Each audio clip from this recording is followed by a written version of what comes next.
October is Breast Cancer Awareness Month. Really, it's breast cancer awareness all year long.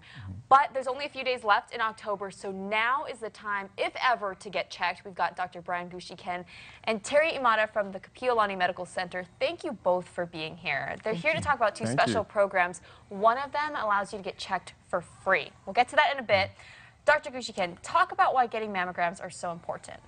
Well, mammograms are important because they actually save lives. Women have a 1 in 8 lifetime risk for getting breast cancer, which is kind of high when you think about it.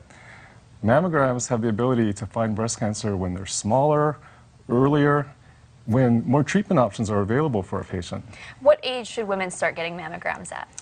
Well, it's good to first start by talking to your doctor, but generally we recommend starting at age 40 and then coming every year after that. That's for the average risk woman. Higher risk women may need to start at an earlier age, and they may need supplemental tests in addition to their mammogram every year. Why would you say, I know I just asked this, but you're trying to encourage people to come out. Why is this so important? Could this save people's lives? Definitely. Since mammograms went into widespread use, death rates from breast cancer have dropped by almost 40%. So most definitely. Okay, we got Terry Imada here. Talk about these two programs. Tell me about the high-risk program first. The high-risk program is a program that is prevention-based for women at risk for breast cancer. It runs in all of the islands, and the criteria for this program is you have to either have a family history of breast cancer, family history of ovarian cancer.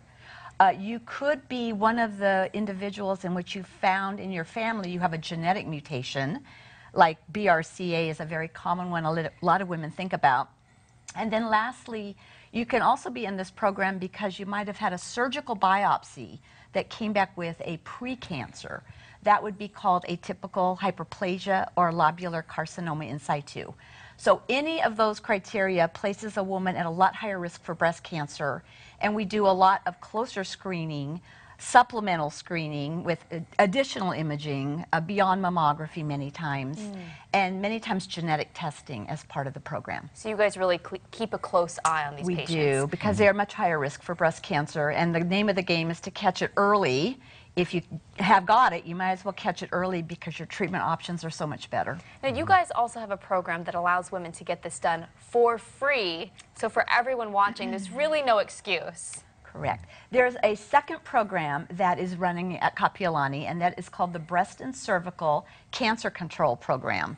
It is a federally funded program through the Department of Health, and it's open to women who are either uninsured or underinsured, and the age criteria has to be either 50 to 64 for an average risk woman, or 40 to 49 if you're a woman with a family history of cancer, or you've had, let's say, a breast problem or an abnormal pap smear. You can come in and get additional services done for free under this program. That's awesome. You have to meet the income criteria, which is a moderate income criteria, not extremely low, and you also have to be a U.S. citizen. Okay. So there is criteria, and this program is great because even if you're screened and diagnosed with cancer, you would roll into a treatment act for cancer treatment. Dr. Gushichan, we're running out of time. Really quickly, what are some of those myths? Well, there are some myths out there about breast cancer screening. One of them is some women feel that because no one in the family has breast cancer, they don't need those mammograms. Actually, 3 out of 4 breast cancers that we diagnose are in women without any family history. So the majority of patients with breast cancer have no family history. They still need that mammogram.